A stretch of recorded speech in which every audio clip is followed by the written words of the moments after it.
ruux aqoontiisa baro lagama maarmin ha mogaanin taariikhda macallin leeyahay ha mogaanin taariikhda macallin leeyahay. بسم الله الرحمن الرحيم وبه نستعين على أمور الدنيا والدين. رب اشرح لي صدري ويسر لي أمري واخلف عقدة باللسان يفقهوا قولي. السلام عليكم ورحمة الله وبركاته. وعشر كيس اتحاد مادة بيولوجيا فصلات اتحاد الدكسي السريع 10 كانوا وحدين كي ما نيا الدكسي السريع اللي هي 20 كتشون 10 كان اتحاد 10 دي هوري 10 ayaa soo dhiganay 10 kan saddexaad ayaynu ku saleynaynaa maanta 10 kan saddexaad waxaynu u bixinaynaa ardayo daad ugu fiirso nidaamka dhaqidda digaaga rearing system kelmadda rearing waa dhaqid weeyaan systemna waa habkii poultry waa digaagii marka nidaamka loo dhaqayo digaaga weeyaan marka rearing systemku amba nidaamka dhaqistu amba hababka dhaqiddu ee digaagu waa dariiqo nidaam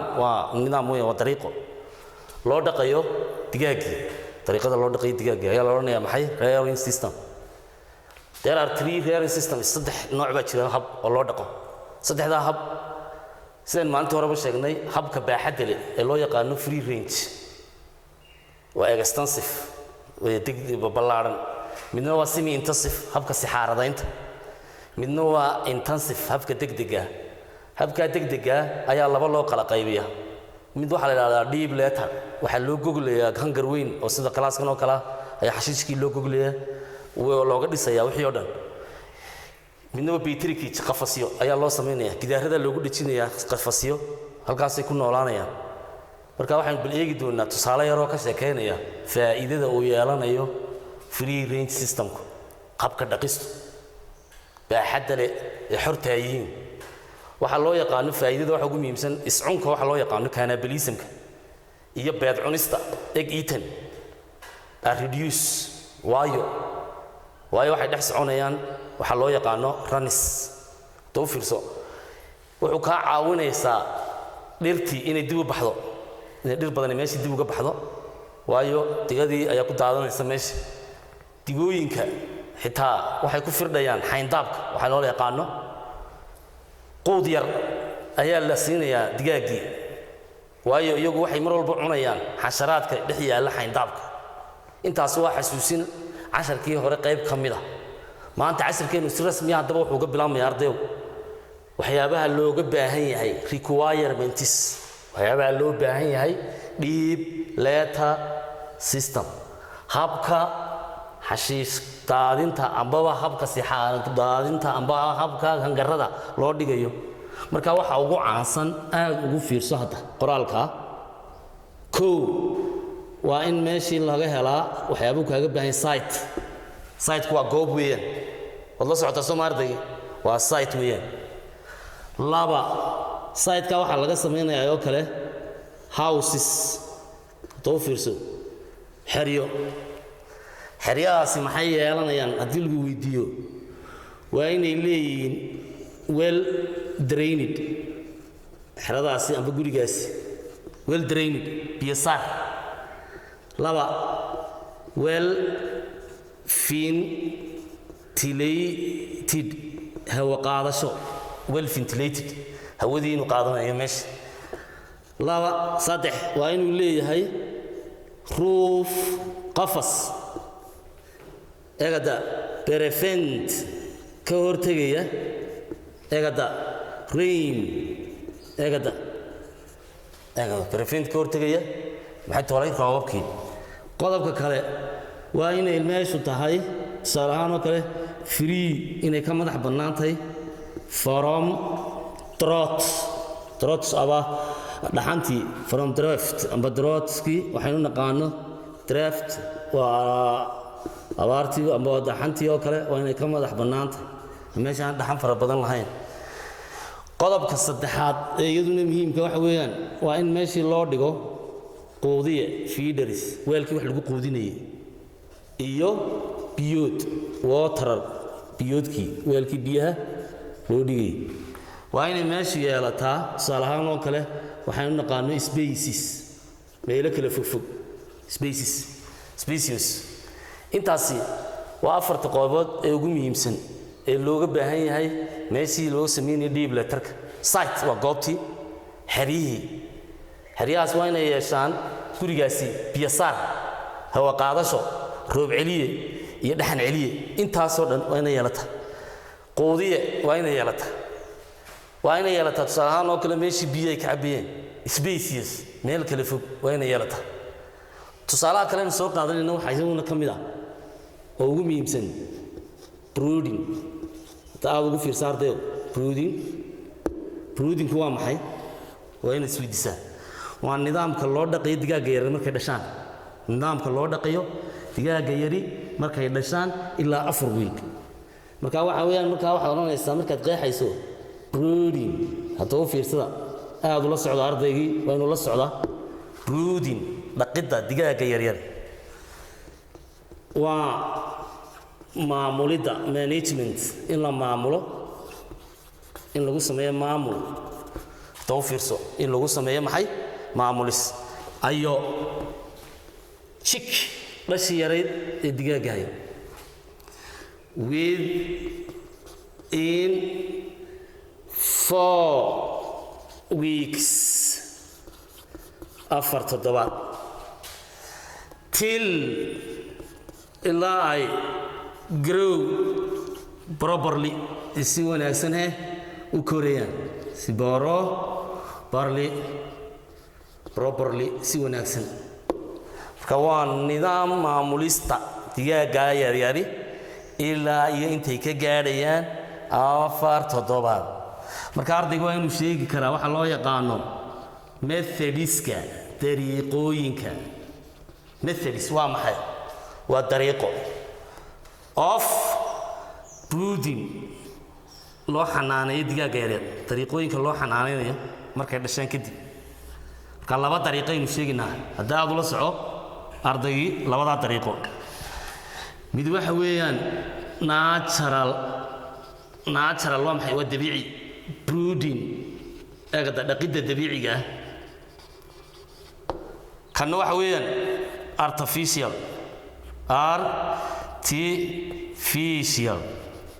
waa macmal brooding kan maxaa la samaynayaa chicks digaaggii yaryaraa stay is waxay la joogayaan dihan digaagadii dhashay kuwanna waa maxay chicks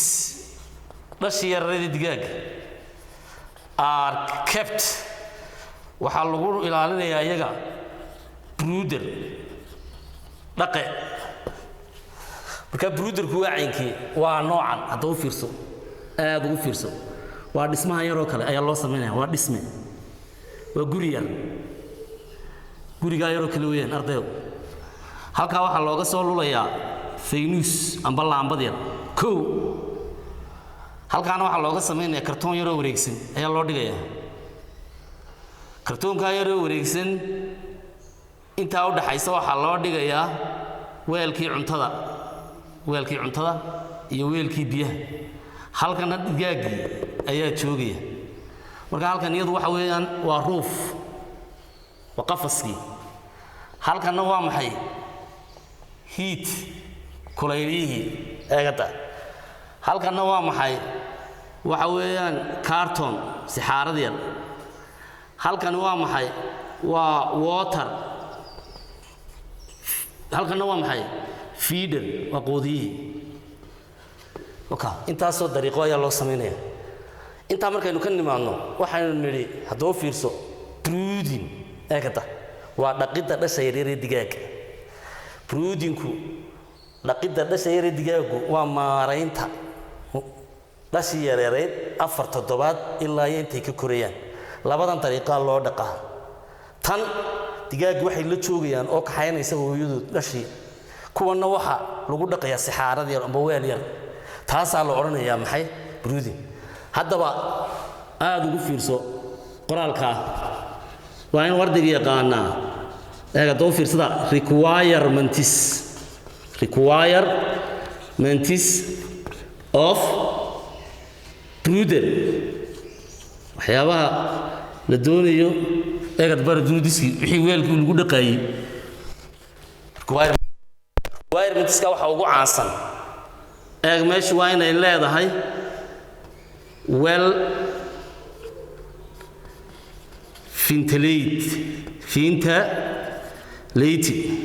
ventilated hawo wanaagsan ventilated maxay la macno tahay waa fresh air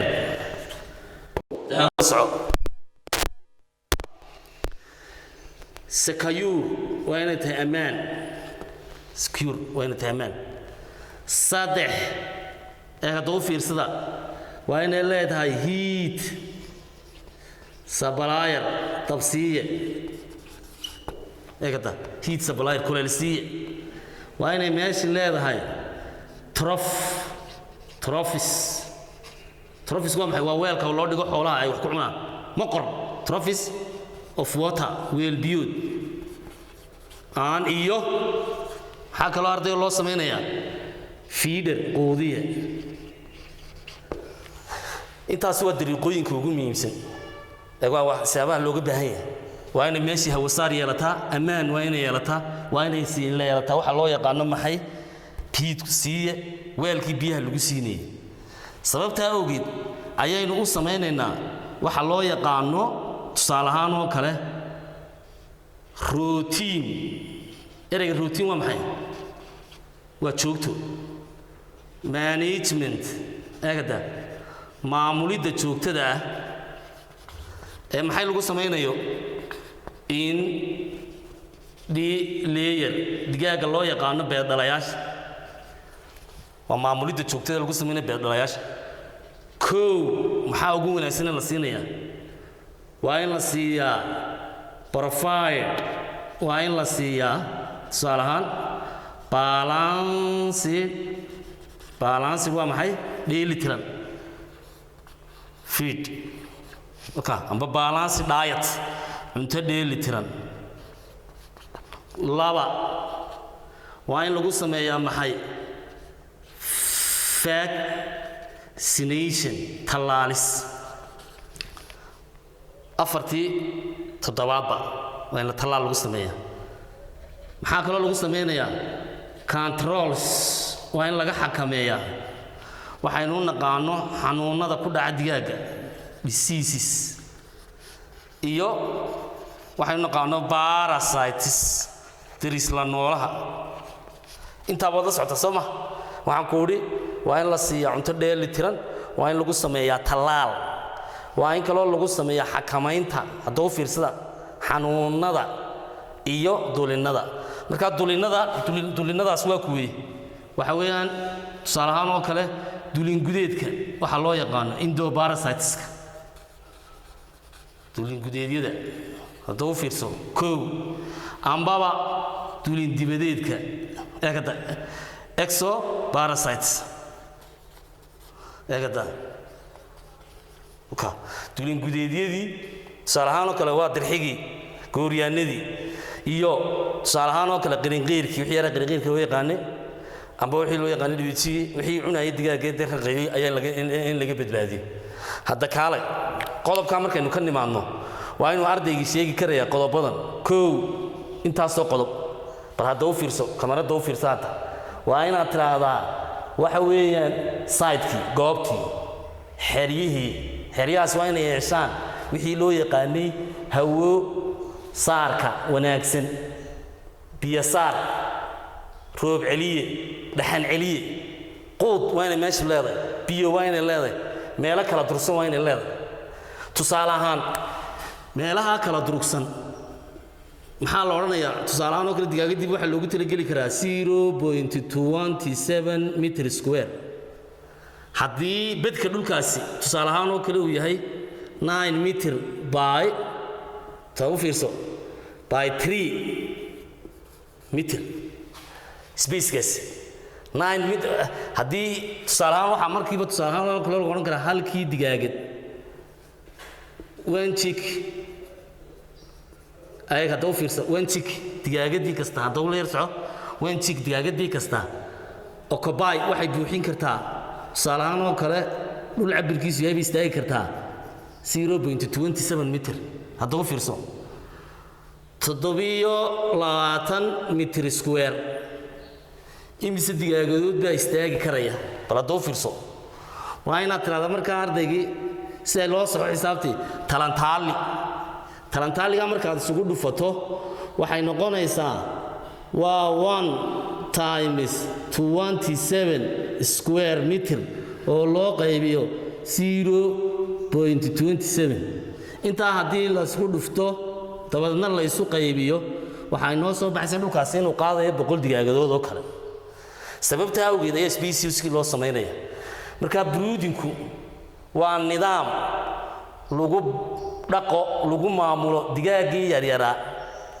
ilaa ay gaarayaan 4 toddobaad si ay u koraan dariiqooyinkana loo dhaqayaa markaa dariiqooyinka loo korinayo mid digaagadii bay daba soconayaan dhashay ay la joogayaan muddada midna xero yar baa loo sameynayaa xeradii waa tan hadda u fiirsaarde waa in xeradaas yeelataa biyo celiye roof tabsiye sixaarada yaryar iyo qoodiye iyo weelkii biyaha maxaa looga baahan yahay haddaba dhaqaha digaagadda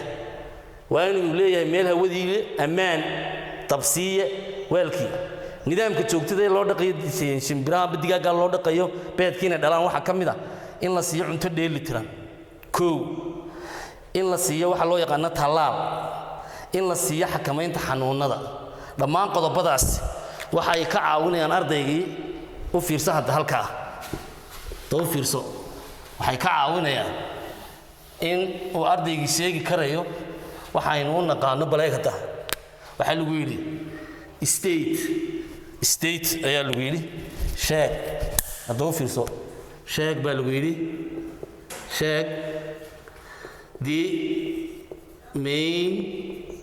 factories qodobada ugu waaweyn sheeg qodobada ugu waaweyn that kuwaasoo you consider aad ku tixgelinaysid when marka sorting eegada aad soocaysid aad kala soocaysid aan iyo grading heer eegada markaad heer u kala saaraysid in an egg beedkii marka qodobka koowaad waa inaad tiraahdaa waxaan eegayaa size cabirka of the egg dawla socodda size of the egg eegada size of the egg cabirka beedka laba quality tayada of candling loo baaray candling egg beedkii loo baaray tayadiisina waa adeegaysaa maxaad eegaysaa shay qaabka of the egg beedka maxaa kaloo la eegayaa color midabka of the egg beedka intaaba waa la eegayaa of the egg beedkii midabkii beedka waa la eegayaa dhammaan qodobadaas maxay caawinayaan waa inaad tiraahdaa waxay naga caawinayaan qodobkan sheeg qodobada kuwaasi oo aad ku tixgelinaysid eegada marka aad kala soocayso iyo markaad heer u kala saarayso tusaale ahaan oo kale beedkii waa inaad tiraahdaa cabirkiisii baan eegayaa size-ka tayada beed baadhista eegada u fiirsa tayada beed baadhista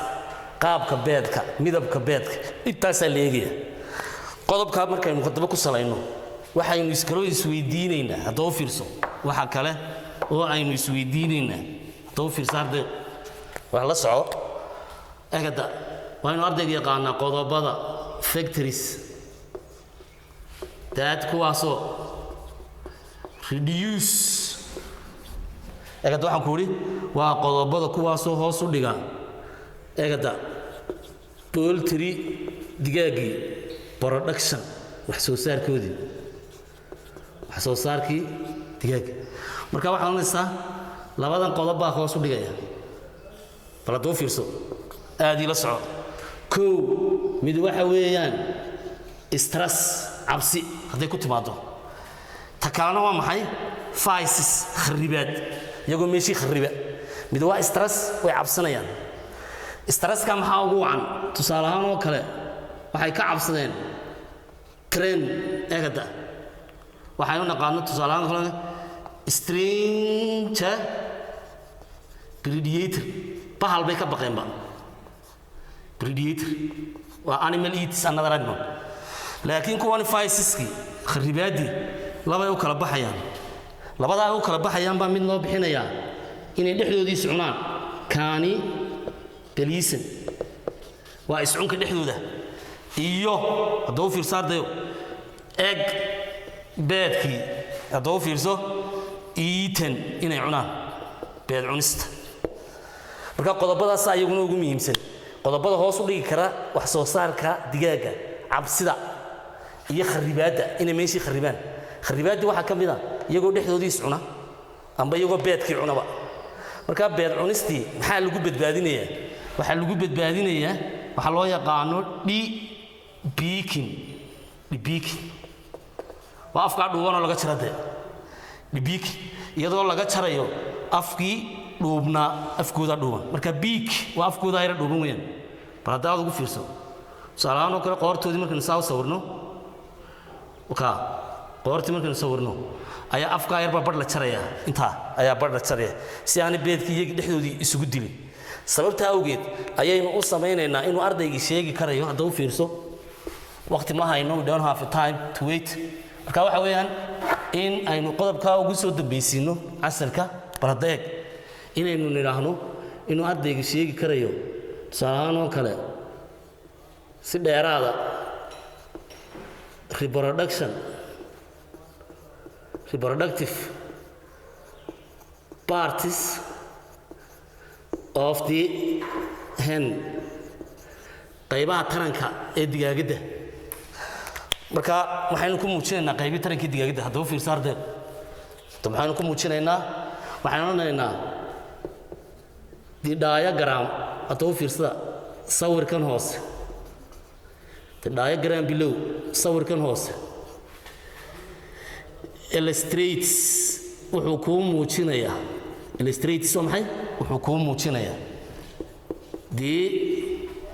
reproductive parts qaybaha taranka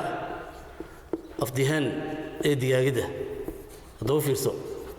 qaybaha taranka marka qaybihii taranka waa maxay kow bal sawirkan ilaahay halkaa waxaan ku sawirayaa masaf oo kale sidii wax masaf oo kale hadda u fiirsaardayo waa sidii masafkii oo kale funnel dhuun yar leh funnel hadda eeg sawirka aad ula socda halkaa waxaa ku jira ugxanside ovary waa ugxantii yareere hadda u fiirso waa ugxanside halkaa waxaan u bixinayaa waxa yar isku urursan waa ovary intaas inta yar wareeg ku jirta waa ovary-gi weeyaan waa ugxansidihii halkaa yarna waxaan oranayaa oven waa ugxantii halkaana waxaan oranayaa oviduct waa dhuuntii ugxan mareenka eegada intaasaan sameeyey halkana waxaan oranayaa waa masafka ugxansidaha waa ovary funnel hadda la soco ovary funnel aad halka sawirka aad ugu yara tuntuusada halka waxa ku jira waxa loo yaqaano dhuunta this tawfiirso halka waxay ka sameyn doontaa qanjid yar ay ka sameynaysaa qanjidka yari hadhow toole wuxuu sameynayaa dalool hadda u fiirso waa fent waa daloolkii uu ka baxayay taranku fent daloolkii halkaa waxaan u bixinayaa hadda u fiirsada waa magniyamku waa maxay baa lagu yidhi magniyamku waa halka beedkii lagaga soo daro waxa loo yaqaano albunamka waa halku albunamku ku samaysmo albumin maxaa kaloo ku samaysmaya xuubkii halkani waxaan u bixinayaa isthmus isthmus waa maxay waa halka cuntooyinka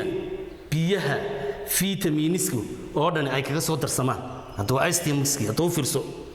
halkana waxaan u bixinayaa waxa loo yaqaano shell gland waa qanjirka sameeya qolofta beedka halku ka samaysmay waa shell glandkii hadduu fiirso waa shell glandkii halkaana waxaan u qorayaa wixii loo yaqaanay vagina waa daloolkani muxuu leeyahay qoyaan ayuu soo daayaa mucus release waa qoyaan soo daayi qoyaankaasi muxuu hoos u dhigayaa bal warnay ardayo wuxuu hoos u dhigayaa waa friction isxoqa inaanu beedka gidaarkan xoqin halkaana dabadeedna maxaa ku yaala waa fentku waa maxay waa daloolkii uu ka soo dhacaya beedku marka vagina kani muxuu qabanayaa store temporary kani muxuu samaynayaa waa qoloftiibu ku darayaa beedkii kani muxuu samaynayaa albumkiibu ku darayaa kani muxuu samaynayaa wuxuu ku darayaa biyihii nafaqooyinkii macdanihii ayuu ku darayaa halkani maxaa lagu dhahaa haddii la maxaa ka dhacaya funnelkan qaybtan yare funnelka masafta ah waxaa ka dhacaya waxa loo yaqaano fertilization bacriminta eegada maxaa kaloo ka dhacaya sperm xawdii bashahwadii eegada in lagu kaydiyo store in lagu kaydiyo kani waa ugxanside kani waa masafka ugxansidaha kani waa ugxanta yaryare kani waa dhuunta ugxanta hadduu fiirsada kani waa xab sameeye waa qaybta xabka lagu sameynaya beedka kani waa qaybta sameynaysa xuubabka iyo macdinta iyo biyaha hadduu fiirso kani waa qaybta ku sameynaysa beedka shalkii qoloftii halkani waa halka beedkii uu ku sii kaydsamaya intaan u dhalan amba aanu soo dhicin halkaasi ayuu casharkeennii saddexaad inoogu soo gebagabeeyey ardaye waxaana idiin soo tobinayey siciid ismaaciil ibraahim casharkan casharka ku xiga waxaynu bilaabi doonaa cutub cusub insha allah bidmillaahi kariim casharkuna wuxuu idinka imanayaa dugsiga sare ee 26 juun salaamu calaykum waraxmatullaahi wabarakaatu ruux aqoontiisa baro lagama maarmi ha mogaanin taariikh